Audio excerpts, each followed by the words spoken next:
Last week, we talked about the definition of irresistible grace. Irresistible grace is also known as what?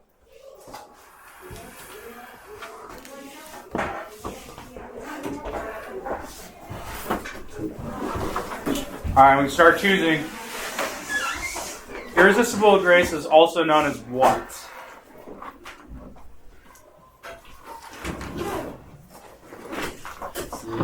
Uta. Irresistible grace is also known as what?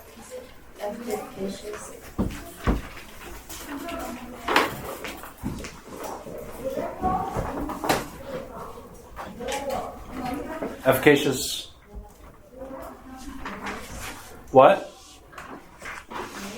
Yeah, efficacious grace. Okay, grace.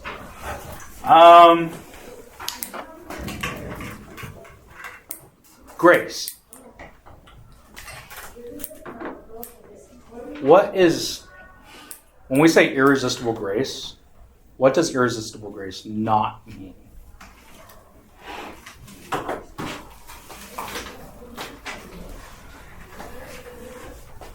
It's not forced. Alright, it is not forced.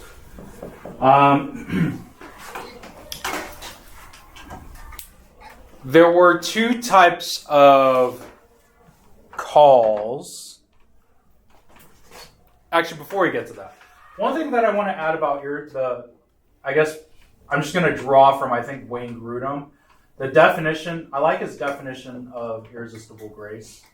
Let's just say, I'll just write it out.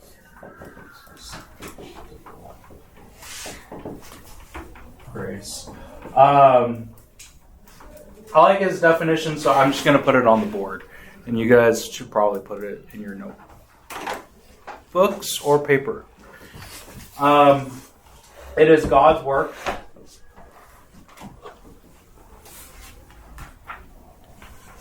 Let's see. God's work reaching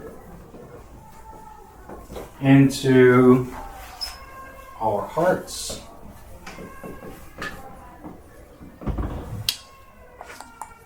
To bring about a response.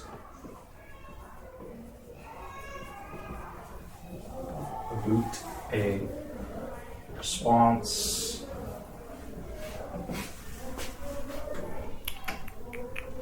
That is absolutely certain.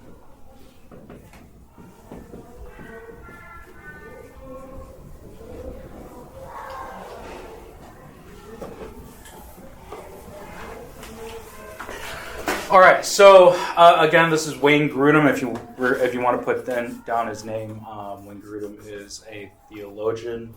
I think he's still alive, right? Yeah, he's still alive. Awesome guy. I've never met him, but his works are awesome. So, irresistible grace. He describes it as God's work reaching into our hearts to bring about a response that is absolutely certain. So when we talk about irresistible grace, both his definition or his way of describing it, as well as how we mentioned it last week, it's not forced. It's something that you want to do. One of the things that I think about when I was a kid was that, I would go to everything at church. Like, basically, my life revolved around church because simply my parents brought me to church. So I did all of the retreats. I did all the VBSs, served in VBS. But at some point in time, I and you have to, on our own volition, come to Christ. I think a lot of people who grew up in the church, and I'm assuming that that's you, but I'm using my life as an example. Growing up in the church was something that, I knew what to do. I knew what to say. I basically said certain things to get people off my back because normally I was in trouble, but I knew if I just shut up and said yes or said the right answer, they would just leave me alone. Okay. So even during those times, like, would I say that I was a Christian? Yeah, I probably would have told you I was a Christian, but in my heart, I didn't love Christ. I didn't follow God. I'm going to assume that some of that pertains to some people in here, because I think that that's actually quite relevant. Did I ever at one point feel that I was forced to accept God? No. But it wasn't really a decision that I wanted for me personally. That didn't come until I was probably 2004. I was able to I had more freedom. I was able to make my own decisions. So to a certain extent, I was following my parents to church. They never said that I had to become a Christian. But growing up in the Christian culture allowed me to think that I was a Christian because I was doing all the stuff. So the more that you do stuff, that's a dumb way of saying it.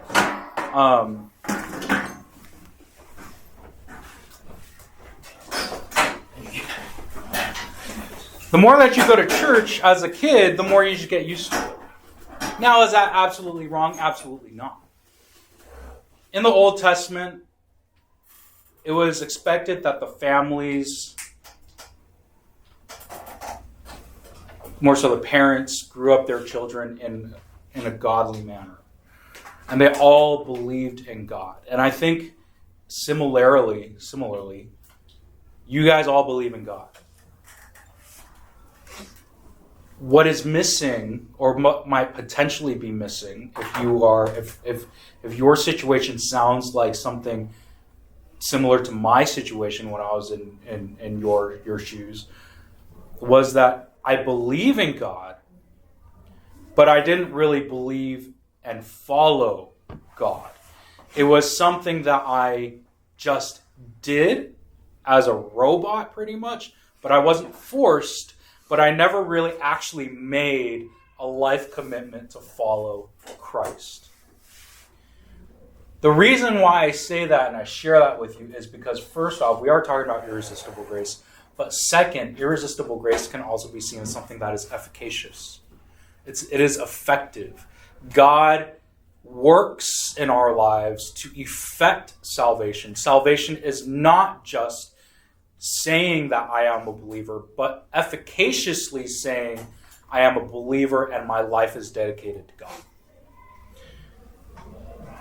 So again, I did all the church stuff. I served, I was on leadership, although I would argue that my being on leadership, I wasn't even a Christian. Wow, good thing we started late, huh? All right, come on in, hurry up. Can we get an extra chair? So, the reason why I bring that up is because when I think about irresistible grace is something that is life-changing. I don't think irresistible grace... Okay, so last week we did talk about the two types of calling, right? So I'm just going to put it here. Two types of calling. Who can tell calling? And we'll just continue down the line. Claire, tell me one type of calling that we discussed last week.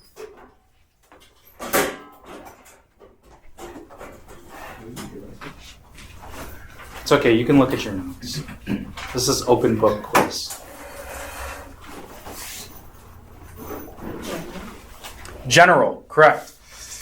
Marianne, what does general calling to salvation mean?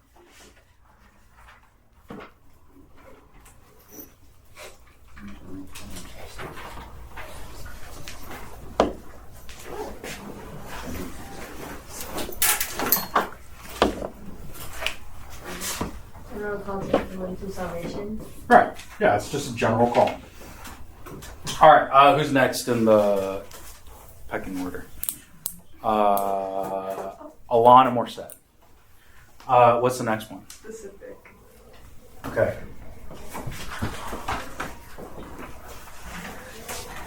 Chloe. What does specific mean? I mean, like God draws them. Okay, yeah, it's where God actually calls them to salvation. So you have the specific, or you have the general call, which is just like the Great Commission, where we enact the Great Commission, where we tell people about God. They hear the message. That's a general call. But so if we think about an entire group of 100, okay, one person's preaching, right? It's a praise night or whatever, evangelistic night, whatever. Preacher says, hey, if you guys want to come to Christ, he tells the gospel message, tells them like, hey, if you want to come to Christ, like, believe, right? Okay, so gospel call is out there. Specifically, though, God is working in the hearts of the ones that he chose. Okay. There will be people who reject. There will be, or let's put it this way, there will be seeds who absolutely reject the message. They know they don't want to believe. There will be seeds who they understand the message, but they choose not to believe. Then let me put it this way. They understand, they have a little spurt of spiritual life. They like this church feeling, but then it grows old, or somebody snatches, or they get snatched up by the pleasures of the world. Okay.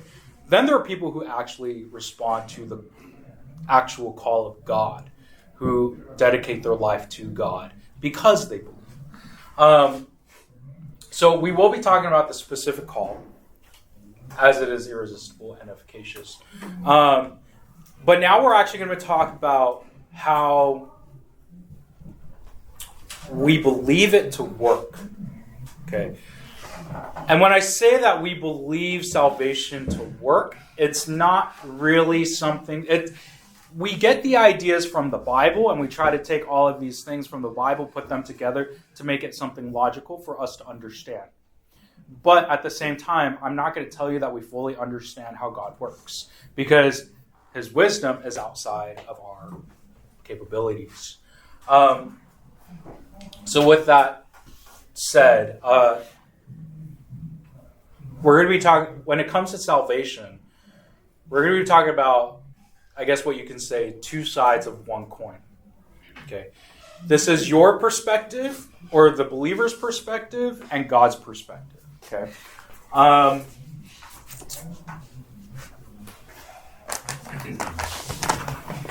you help me out? Just take one.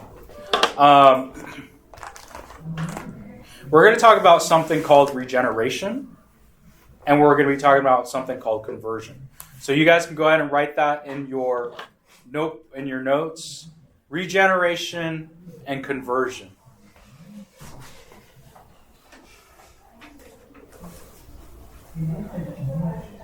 Can you get me a couple more? All right, this is much better than it was inside the other room. That was gross. Yeah, let me get a couple more. Don't worry, I'll clean that up later. Don't freak out.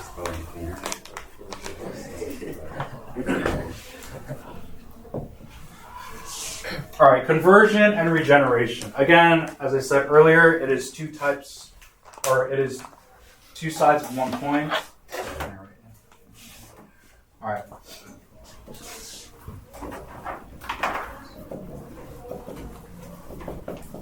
Regeneration. All right. Let's see. Who did I stop at? I think Chloe's last. Crap. I always get you two mixed up. Alana, I know, and then your name was...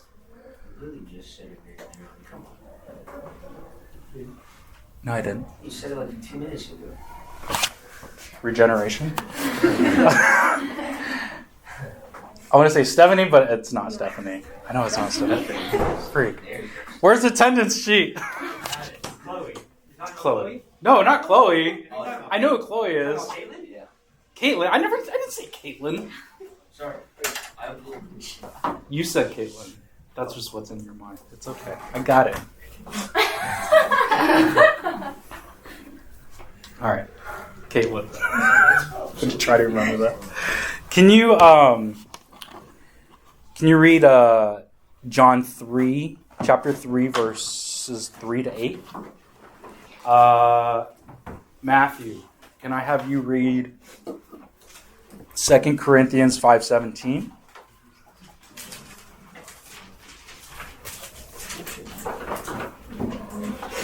And I think that's good. We're just going to do 2. All right. So is everybody at John 3, 3 to 8? John 3, 3 to 8.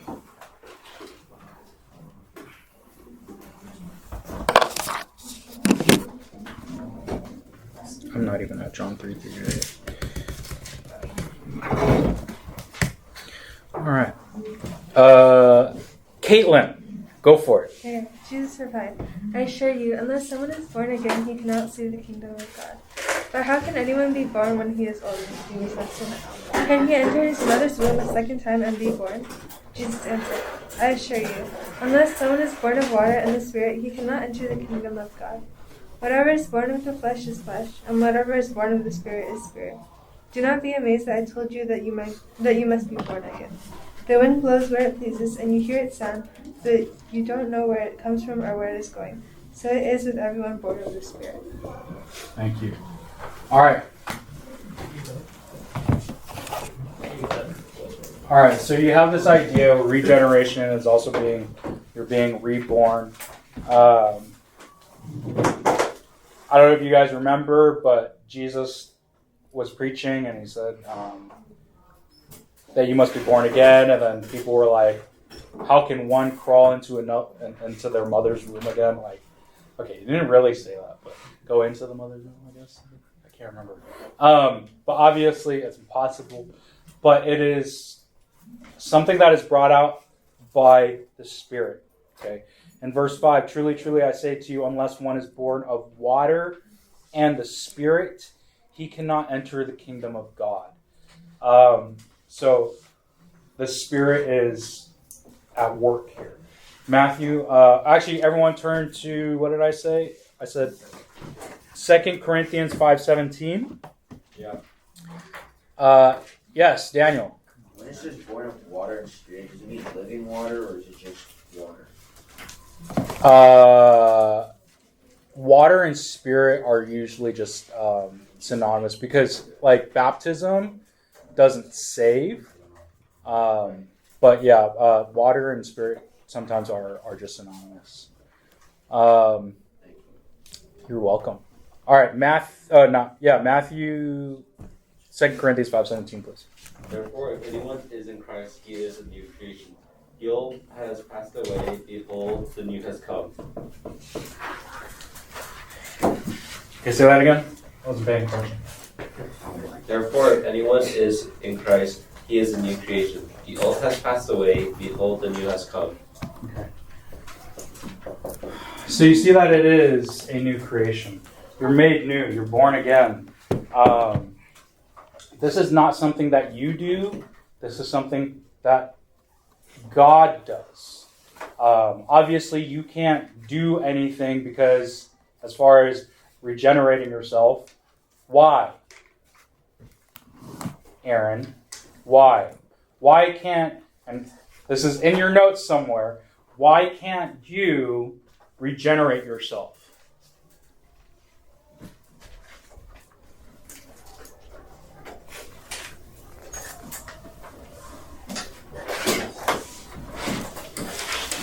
It's in your notes. I mean, that's a really broad way of saying it, but...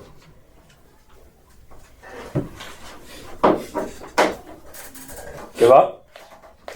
You need God, something. Yeah, you need God, but yeah. That's not the answer I'm looking for. I already forgot your name. I'm sorry. Kenny. Kenny. Okay. I'm going to skip you because this is your first time in Sunday school. But you know everybody here, right? Most-ish. Okay. The only person that you need to worry about is me. Ian. Yes. As of right now, I'm the only one here teaching. So I have the right. That's what it means to hold the marker of power. Ian, Yes. why can't we regenerate ourselves?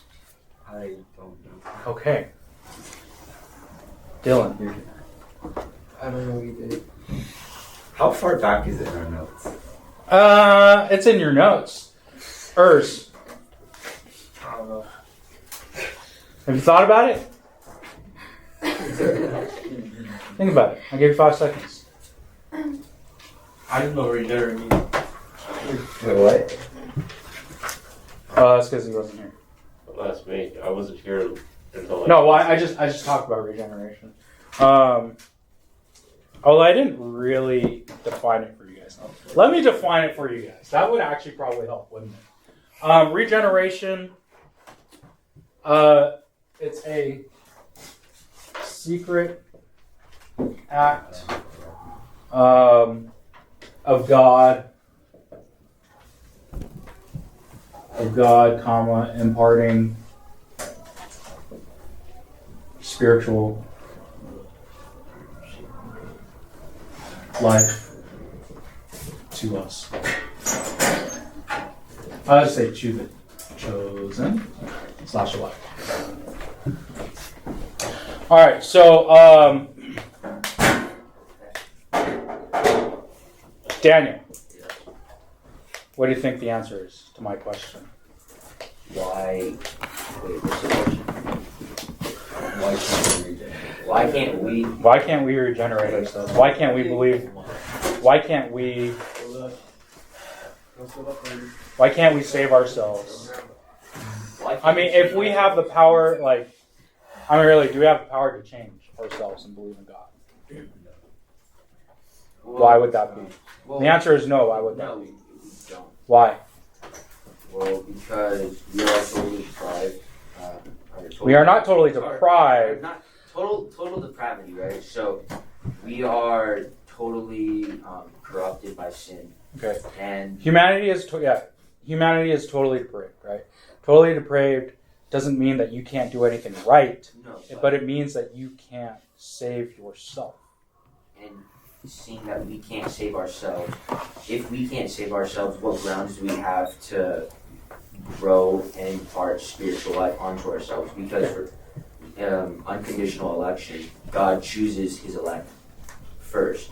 So if you're saying that regeneration is imparting spiritual life to the chosen, then that means if we are not the elect, we cannot say, oh, God is going to give me spiritual life, therefore you cannot regenerate yourself, but it has to start from God.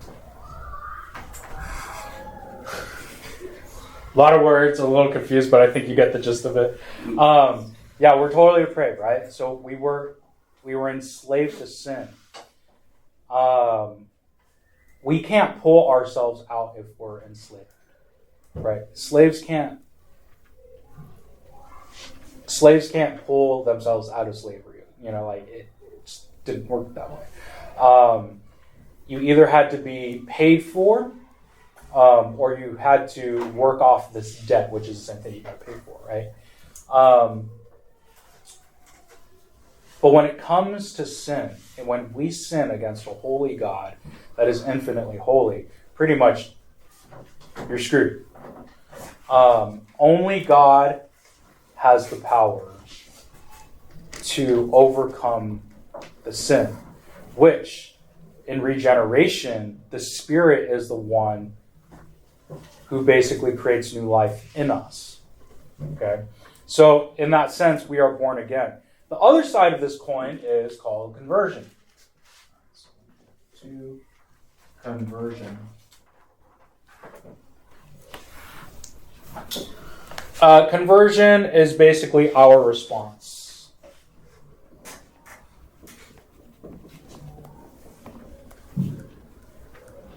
our response? I mean, there's more to it, I guess.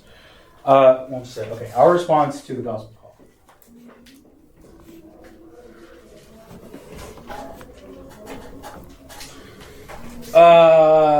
Where did we leave off? Nadia, can you please read Matthew 6:12?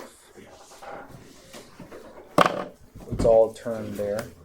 Matthew 6, verse 12. Is that right?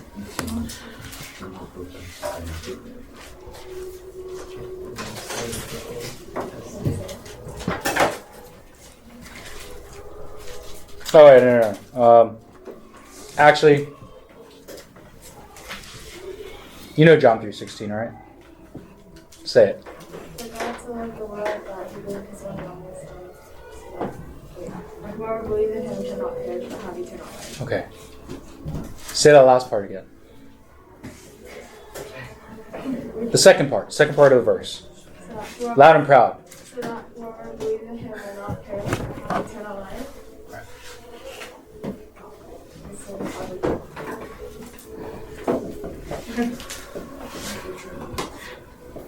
Whoever believes.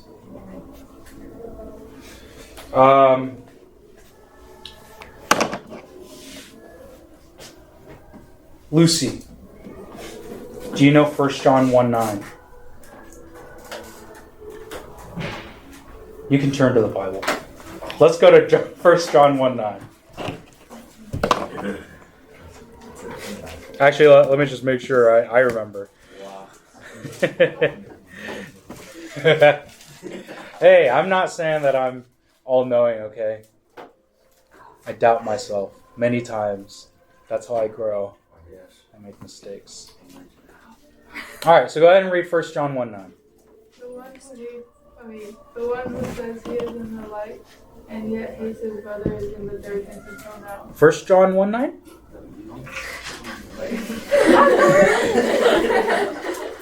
I'm going to say that what I said again. Yeah, we all make mistakes, but that's how we learn. No. If we confess our sins, he is faithful and righteous to forgive us our sins and to cleanse us from all unrighteousness. Okay. I mean, there's so many other verses that I can put under conversion. Romans 8:28, Romans 6:20. No, that's not. But there are so many other passages that we can put under conversion because basically conversion is our response. But what I want to emphasize here, when I put these two together, the Spirit works within us.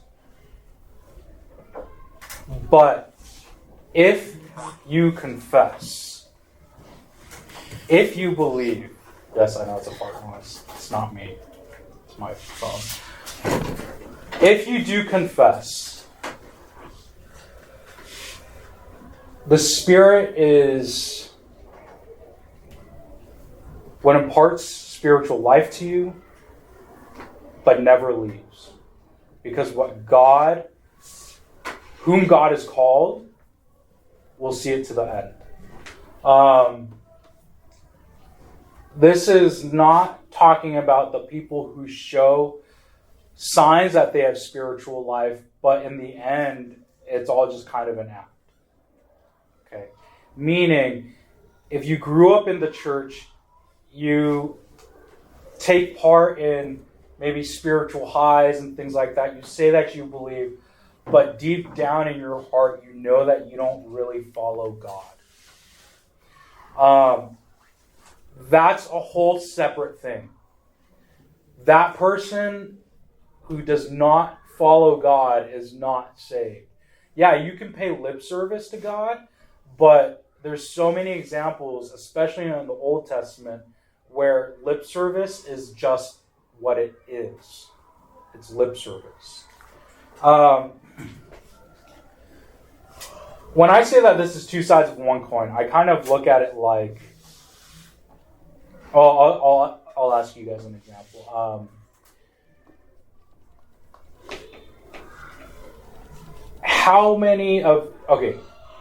does everybody have something that they really enjoy because their parents introduced it to them when they were young? So like for me, an example, okay?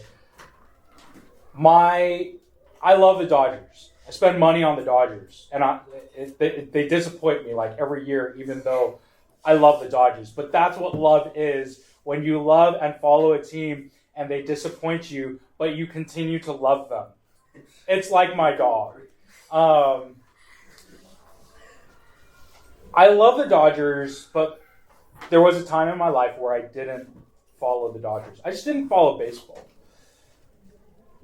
But the reason why I chose to follow the Dodgers and to know about their team and to spend stupid amounts of money on a stupid sport where they use a stick and they hit this round thing as far as they can. Okay? When I put it like in terms like that, it sounds stupid, right? But how about if I took a ball and just tried to throw it through a hoop? Same thing. Sports are stupid, really. But it's fun. I can recall going to Dodger games with my father.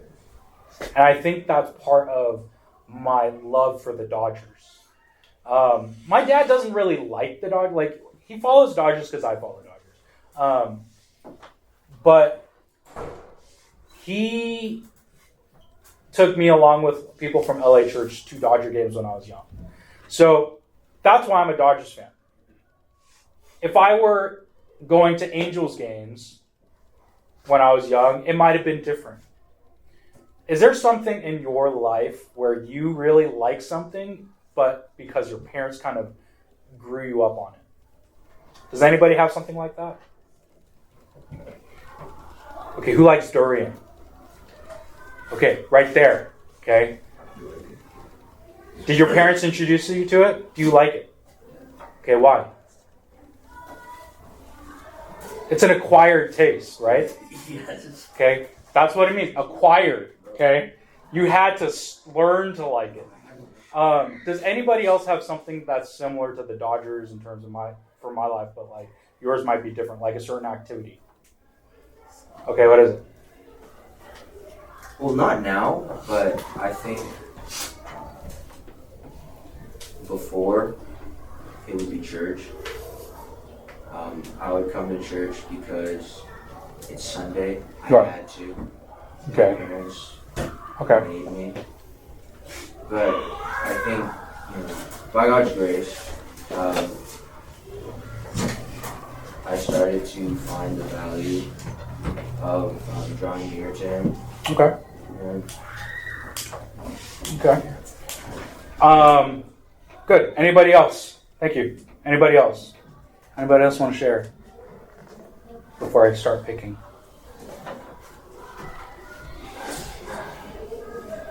oh, you know what? I have another one. Okay. Being nice to people, especially my siblings. I definitely didn't get that from my parents. I'm nice because I want to be. Anybody else? Okay.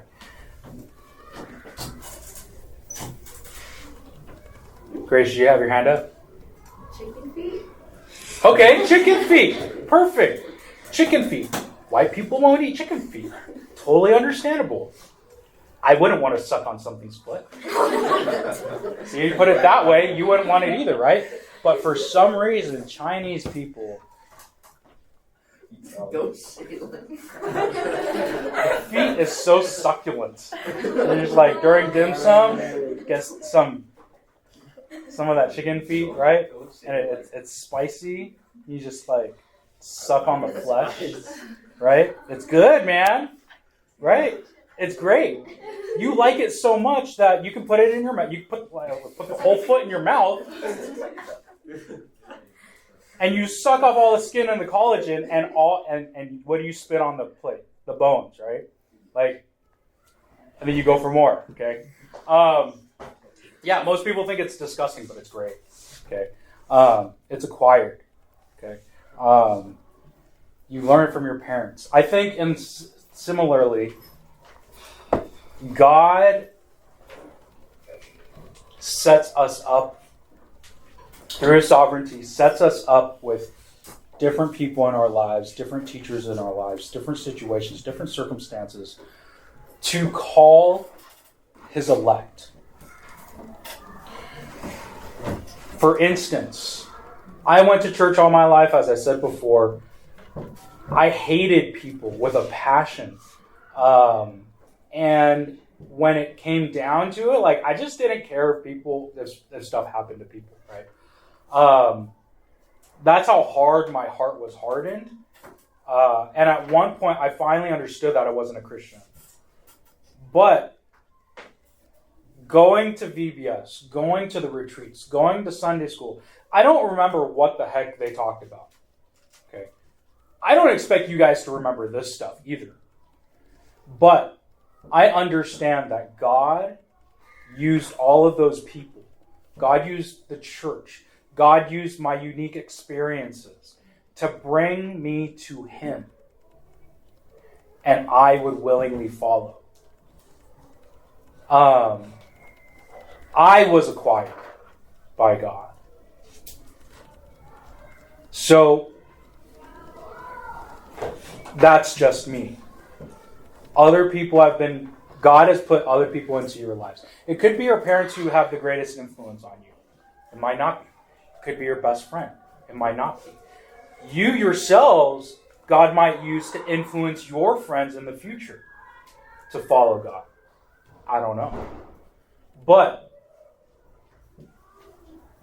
I do believe that the Spirit works in people's lives before they actually convert. It's not all in one instance where Spirit comes in, works, and then all of a sudden you feel, oh, hey, like, I'm going to, God is drawing me to believe. I don't think that's the way it is. I think some people might have that, but most people have this growth in them that ultimately leads them to believe. So now that we see that in this one act of salvation, you have regeneration, which could be a process, or, not doubting the power of the Spirit, it could be instantaneous. Conversion, that part is also a process. Some people take longer to convert than others. It took me 21 years of going to church to realize that I wanted to love God. That I wanted to love God, not because my parents took me to church, not because I said that I was saved at this year or at this event, or that I was baptized and now I have to follow God. No, I wanted to follow God because I followed God. I was baptized when I was in junior high. Do I think that I was saved back then? Probably not. Does that make my confession invalid? Yeah, sometimes I think so. Yet at the same time, I know that I believe, and I know that my profession is public anyway already. Should I be rebaptized? I don't know. That might freak out a lot of people. Because why is he teaching Sunday school and all of a sudden he's getting baptized? That'd be weird. All right. Right? That would be weird. If your Sunday school teacher all of a sudden gets baptized. Isn't that what they call reaffirmation? No, because baptism's it's a proclamation of your... You don't have to get baptized, but I don't know. Exactly. I don't have to get rebaptized. I don't want to do it. Especially if you come towards the end, you can probably just guarantee that there's tiger balm somewhere floating in there.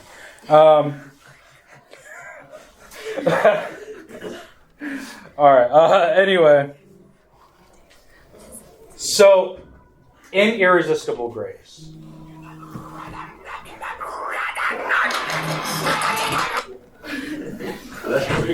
See, people like calling me. Is that your ringtone? That's why I have two phones. Yeah. Where did you get it from? It's a song. So Irresistible Grace is not that you were forced, but God causes things in you, whether it's external circumstances, whether it might be something instantaneous. I'm not going to limit the power of the Spirit, but God calls his elect. God calls you.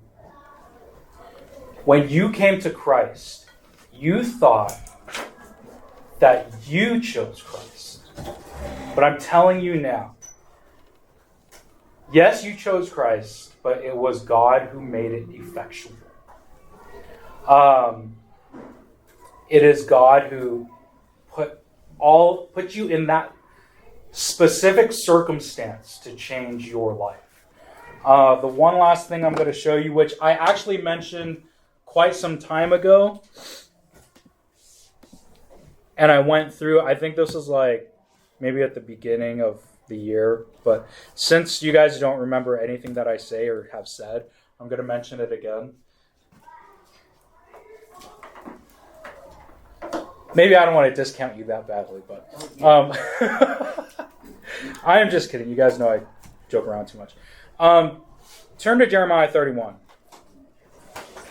And I refer to this so much because I wholeheartedly believe that this is what happens.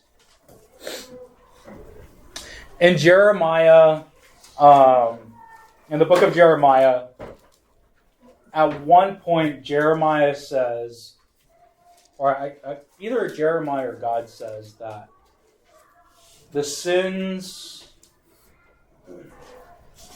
of the heart is like of Israel is etched in stone.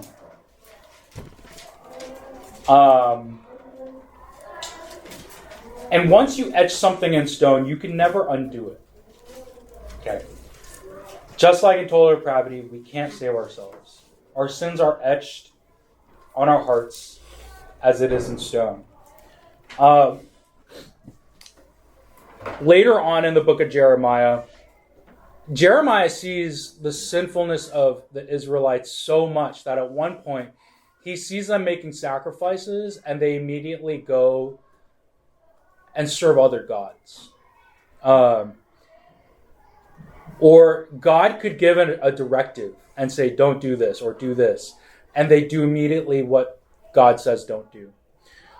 But in Jeremiah 31:31, I want you guys to see that it is God who works on the hearts, on our hearts.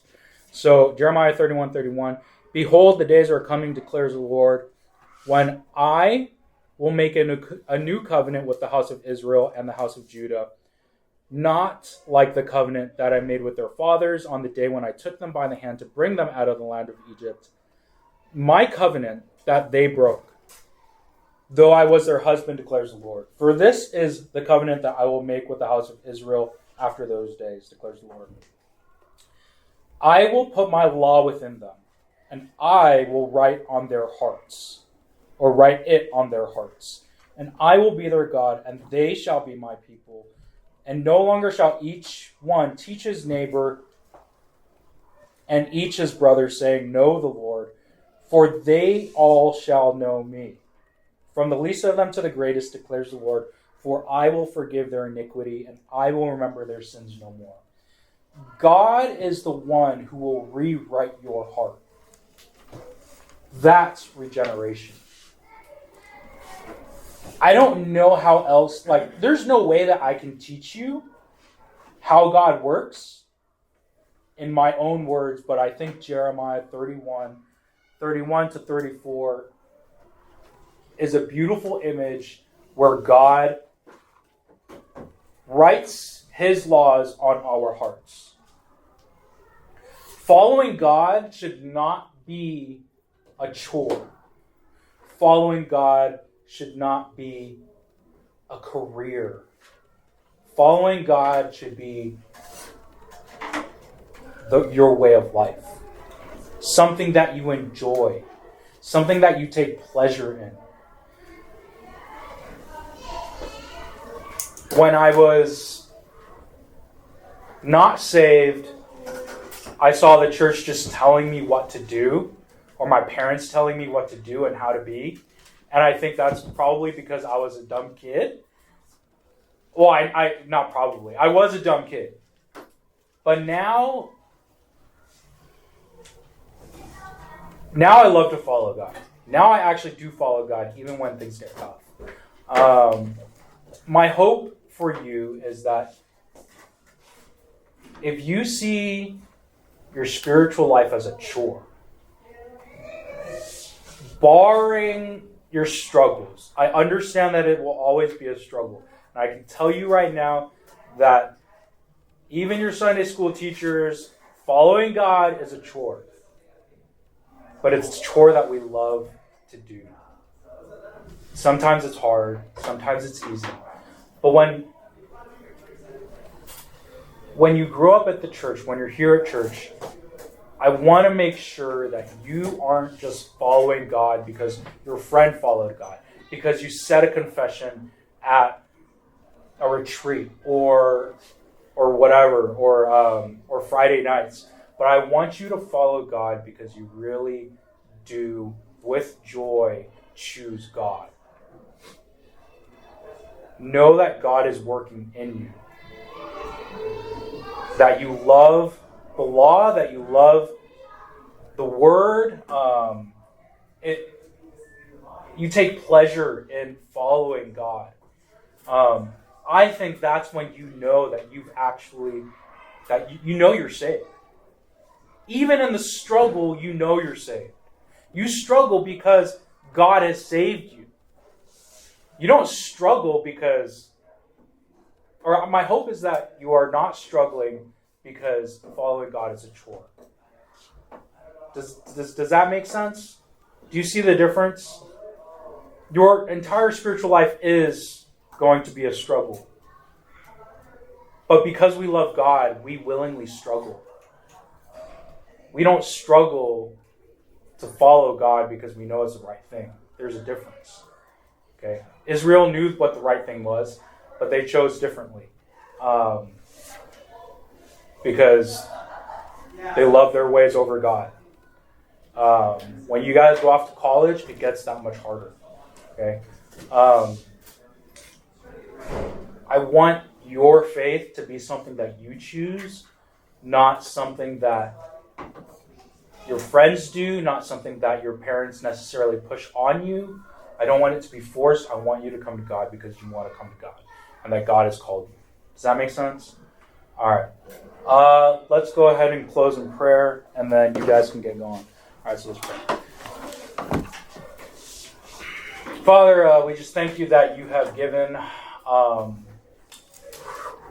we thank you that salvation is not in our hands. I think if salvation were in our hands, we'd be like Israel, where we would say we love you, but turn around and do our own thing. We thank you that you have done the calling in our lives, that you have orchestrated all events leading up to our salvation, that where you called us. For those who believe, I pray that they would just continue to grow, that they would love following you, that they would see this salvation as a joy to bask in every day, that they would remind themselves every day of the gospel, because that's what is so central to our lives.